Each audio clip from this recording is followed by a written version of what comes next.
नमस्कार, मैं हूं सिप्रा मिश्रा और आप देख रहे हैं न्यूज नेशन 81।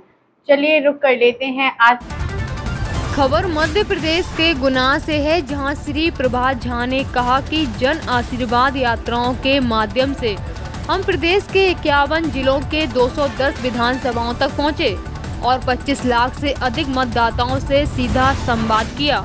यात्राओं का 1000 से अधिक स्थानों पर स्वागत किया गया। यात्राओं के दौरान 670 से अधिक रथ सभाओं, 200 से अधिक मंच सभाओं, 50 बड़ी जनसभाओं के सफल आयोजन का श्रेय हमारी पार्टी कार्यकर्ताओं और हर विधानसभा क्षेत्र की जनता को जाता है। हम निकले थे जनता का आशीर्वाद लेने एक द्वार। जनता ने दिल खोलकर कहा फिर इस बार भाजपा सरकार। तो देखिए मध्य प्रदेश के गुना से गोलू सेन की रिपोर्ट। सिटिंग एमएलए जो हैं ज़्यादातर आपके तमाम सारे इस पार्टी के, वो क्यों कांग्रेस में चले गए हैं विधायक रहते हुए? क्या उन्हें ये अंदेशा है कि अब हमको टिकट नहीं मिलने वाला, या फिर वो ये सोच रहे हैं कि अब की बार हमारी सरकार ही नहीं आने वाली? एक सिटिंग एमएलए का नाम छोड़कर दूसरे का नाम बता। और कई सारे पदाधिकारी भी हैं जो अच्छे पदों पे हैं। अब ये सब जोड़ते तो फिर मैं और बोलूंगा। लक्ष्मण सिंह ने अभी बयान दिया है कि जो जनाशीर्वाद यात्रा निकाली गई है उसकी असफलता के कारण अब 140 सीटों का वो दावा कर रहे हैं कांग्रेस की। दावा करने में कुछ भी नहीं लगता है। हमारा संगठन पोलिंग बूथ तक है और कांग्रेस का संगठन मंडल तक भी नहीं है। बेसिक चीजें ईमानदारी से आप सब जानते हैं। नेता हमारे पास है। कल तक वो 3 थे, आज भारतीय जनता पार्टी ने उनको 2 कर दिया। माननीय ज्योतिरादित्य सिंधिया भाजपा में आ गए। मैंने केपी सिंह जी कब का जो को सुना कि मैं जीतूंगा कि हारूंगा मुझे पता नहीं, लेकिन सिंधिया जी के जाने के कारण मुझे नुकसान तो हुआ है। ये उन्होंने इंटरव्यू में कहा। अब इससे अंदाज लगाइए कांग्रेस कितनी मजबूत है। एक 76 साल, एक 74 साल।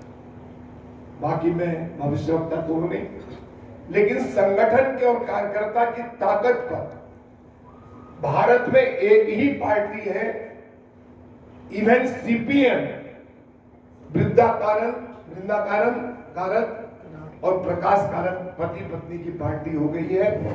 एकमात्र बीजेपी पार्टी है जो गौरव से कहती है हम कार्यकर्ताओं की पार्टी।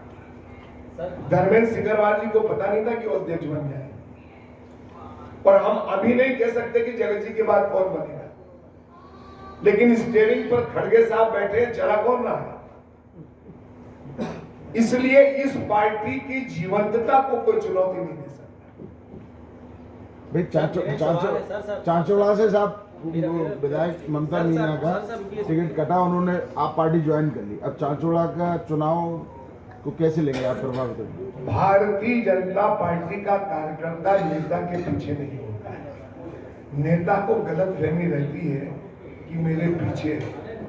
जिस दिन नेता पार्टी छोड़ता है, बड़े बड़े लोगों के उदाहरण नाम लेकर मैं नहीं दूंगा, सबकी गलतफहमियां दूर हो गई हैं।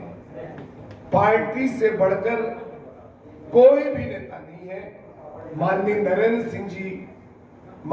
नरेंद्र मोदी जी हमारे संसदीय दल के बैठक में कहते हैं कि मैं प्रधानमंत्री नहीं प्रधान सेवक हूं और उसके पहले भाजपा का कार्यकर्ता हूं। तो कार्यकर्ता से बढ़कर कोई नहीं होता। और कार्यकर्ता समझता है, वो चित्र नहीं देखता, वो चिन्ह देखता है। सर मेरा सवाल ये है, विधानसभा को हमने छोड़ दिया और 10,640 किलोमीटर यात्रा हम लोगों ने पूरी की। लगभग 25 से 26 लाख लोग रास्ते में मिले, जिन्होंने स्वागत किया, सत्कार किया। सैकड़ों रथ सभाएं हुई, 500 से अधिक आम सभाएं हुई। ऐसे तमाम सारी चीजें रास्ते में जो होती हैं, स्वागत ये गिनती कर नहीं सकते थे। इससे भी बड़ी बात हुई कि हम सब जगह एक नंबर बोले, 7,230। और फ्लैश लाइट जलवाते थे कि भाई इस पे मिस कॉल कर दो।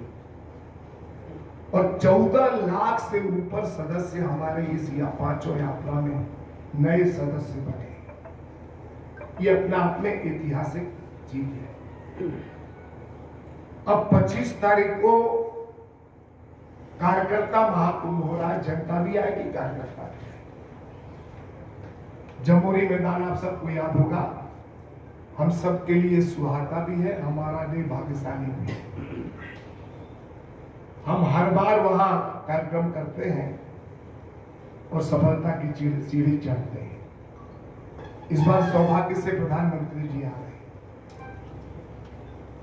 इस निमित्त भी सभी जगह पूरे ग्वालियर चंबल संभाग में आग्रह करने के लिए इस तरह की पत्रकार वार्ता आयोजित की गई है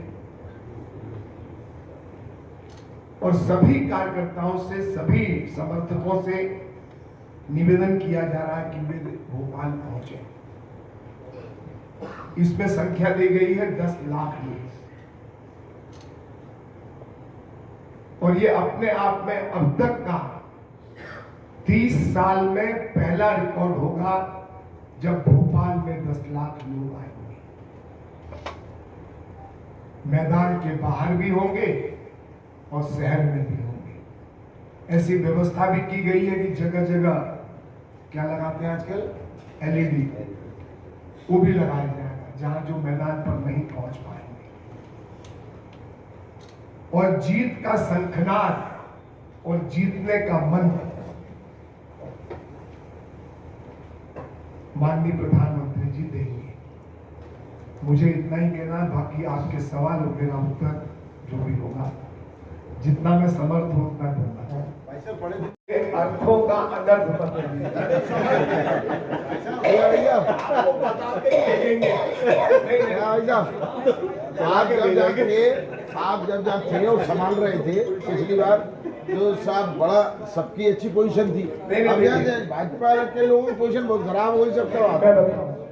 पिछली बार मेरे कहने का भाव ये था कि नरेंद्र मोदी हर जगह से नहीं भाई साहब, मेरे भाव नहीं समझे आप। हमारा भी भाव अलग था। मेरा भाव ये है कि आप इतनी बड़ी यात्रा निकली, सुनो, इतनी बड़ी जनादेश यात्रा निकली, मुख्यमंत्री आए, रविशंकर आए, किसी भी पार्टी के नेता 2,000 रुपए नहीं थे साहब विज्ञापन के लिए। कभी ऐसा हुआ नहीं, कभी ऐसा नहीं हुआ। सबसे बड़ी पार्टी आप थे जब पिछली बार संभालते थे, 4 यात्री 4 में सभी लगे साहब जी। आप भगवान से प्रार्थना करिए, ऊपर से पहुंचा दो बच्चों साहब।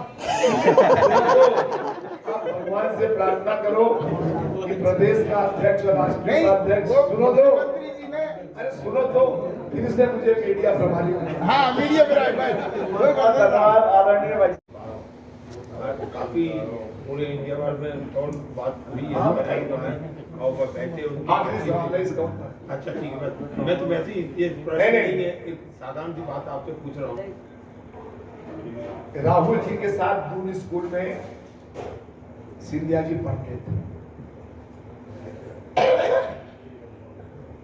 सिंधिया जी एकमात्र कांग्रेस में ऐसे व्यक्ति थे जिनका बिना किसी अनुमति के उनके घर में प्रवेश था। वो सेंट्रल हॉल छोड़े जाने वाला। अब उस सेंट्रल हॉल में सांसद नहीं बैठे, वहां अचानक सोनिया जी से मिले। राजनीति में पार्टी अलग होना और पारिवारिक संबंध होना, ये दोनों अलग अलग चीज है, लेकिन निगाहें अगर हमारी अलग हैं तो इसलिए वायरल किया गया। मैं दावे के साथ कहता हूं, सिंधिया जी बीजेपी में हैं, बीजेपी में ही रहेंगे। नहीं, आपने कहा ना कि आप इस क्षेत्र में ही क्यों रखना चाहते हैं, हम उन्हें बाहर निकाल रहे हैं, तो कब मुझे बाहर निकाल रहे सवाल ही नहीं है, वो अब भाजपा के दिल में। बहुत बहुत मध्य प्रदेश में मुख्यमंत्री का चेहरा, मध्य प्रदेश में सीएम का चेहरा कौन रहेगा? अभी कौन है? आप बताइए। अभी कौन है? अभी तो साहब जो है वही है। हमारे दृष्टिकोण अलग है, आप बताइए। नहीं, अभी कौन है ये बताइए ना। ये सवाल चुनाव के बाद है। हाँ, अभी तो मुख्यमंत्री शिवराज जी हैं, प्रधानमंत्री नरेंद्र मोदी हैं। ये सवाल तो तब जब सरकार बनेगी, उसके बाद जो चीजें होती हैं, पार्लियामेंट पार्टी बैठती है, आपके संसदीय दल बैठता है, विधायक दल बैठता है, और इसलिए मैं इसका एक उत्तर दे सकता हूं। सवाल बहुत बड़ा है, कार्यकर्ता बहुत छोटा है। सीटों का देखिए, अमित शाह जी ने घोषणा कर दी ग्वालियर कार्य समिति की 150 से अधिक, और जगत नड्डा जी ने कहा 2/3 बहुमत से अधिक। अब मैं उनसे बड़ा कार्यकर्ता नहीं हूं, मेरे नेता हैं ये लोग। बहुत बहुत धन्यवाद। दूसरी लिस्ट पर धन्यवाद। आज पत्रकार वार्ता